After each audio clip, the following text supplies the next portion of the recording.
बाबा सकाळ सकाळी डायरेक्ट नगरपालिकामध्ये तर टेन्शन नका घेऊ भावानं तुमचा भावाला श्रीराम भाऊ डॉन म्हणतात डॉन. तर विषय काय झालता मंडळी आपण डायरेक्ट एका सकाळी सकाळी गाडी लावली होती नगरपालिकामध्ये. सगळेच आपल्या देशाचे झेंडा पाहिलं मला काहीतरी असं वाटलं. मी आलतो सगळे 6 आणि भाई आता पब्लिक यायला चालू झाली होती नगरपालिकामध्ये. तुमचा भाई बसला होता गाडी घेऊन एक कोपरा धरून. आज फक्त थोड्या वेगळ्या पद्धतीने लोडिंग करायची होती. आज फक्त कचऱ्याचे डबेच फक्त नेऊन सोडायची होती. तर अजून काही साहेब आलेले नव्हते त्याच्यामुळे मी गाडी लावून मस्त पैकी नगरपालिकामध्येच बसून राहिलो. मस्त अख्ख्या नगरपालिकेच्या कोपऱ्यामध्ये मी एकटाच एका कोपऱ्याला बसलेलो होतो. सगळे बाकी सगळे हिंडत होते. मी एकटाच धरून आणल्यासारखा गाडीमध्येच बसून राहिलो दिवसभर. त्याच्यानंतर दादा डोनचा डायरेक्ट फोन आला. आम्ही SBI बँकेमध्ये येतो भाऊंनो डायरेक्ट. इथं पण आमचे चाळी चालू होते. दाद्या लागला ना पोरगी पाहून लाजायला भाऊ बँकेमध्ये. त्याला म्हणलं अरे शांत बस आहे बाबा तिथे त्या पुरेल नको भाऊ. ते पुढे दिसले का आपले शिपाई डायरेक्ट घालते गोळी आपल्याला. त्याच्यानंतर पोरगी तर नाही पटली पण आम्ही आलो भाऊ चायनीज खायला भाऊ 2 जण गरम गरम.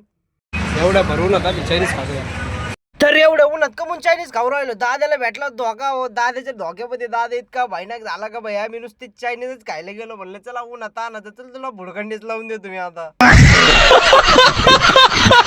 त्याच्यानंतर दादाने मला सोडलं नगरपालिकामध्ये आणि तो गेला निघून. 4 वाजले होते तर मग मला साहेबांचा पण फोन आला. म्हणे चला आता आपल्याला डस्टबिन लोड झाले तर आपल्याला जायचं आता साईटवर. हे काहीतरी मी असं नगरपालिकेत येऊन बसलो बाबा परत धरून आणल्यासारखा. एवढ्या वेळचा हिंडत होतो मस्त बँकेत हिंडलो इकडे तिकडे AC मध्ये हिंडलो ना आता इथं बसलोय. तर भावना अजून चर्चाच चालू होती नेमकं कोणत्या साईडला जायचं. त्याच्यामुळे मग आम्ही जागेवर मग एक साईड नेमली मलकनवाडा. तिथं आम्ही आलो. ती हल्ली साफसफाई करायला लोक पाठवले आणि आम्ही निघलो. भावांनो ती हल्ली साफसफाई झाल्याच्या नंतर डायरेक्ट आलो मी मांगवाड्याकडे. तर आपली गाडी लावली पलीकडे दवाखान्यापाशी. मी बसलो इकडे अलीकडे रोडाला येऊन. तर भावांनो मरणाचं ऊन झालं होतं ते उन्हामध्ये. आता 4 वाजता पण मरणाचं ऊन लागत आहे भोयड्यावनी. मी बसलो एका साईडला कोपरा धरून. काही मिनिटांनी आम्ही हलवता पाय घेतला आणि आम्ही डायरेक्ट कुठे आलो कांदा मार्केट कडे. तर कांदा मार्केटचा व्ह्यू काहीतरी असा होता कारण की लोक तिथं जमा होते. मार्केट म्हणतात.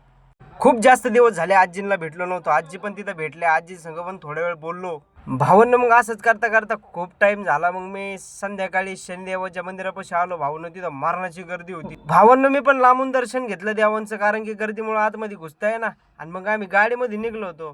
तर चला भेटूया भावांनो पुढच्या ब्लॉग मध्ये. कुणी राहुरीमधून बघत असेल तर भावांनो सगळेजण सपोर्ट नक्की करा आणि भेटूया पुढच्या ब्लॉग मध्ये. तोपर्यंत बाय बाय.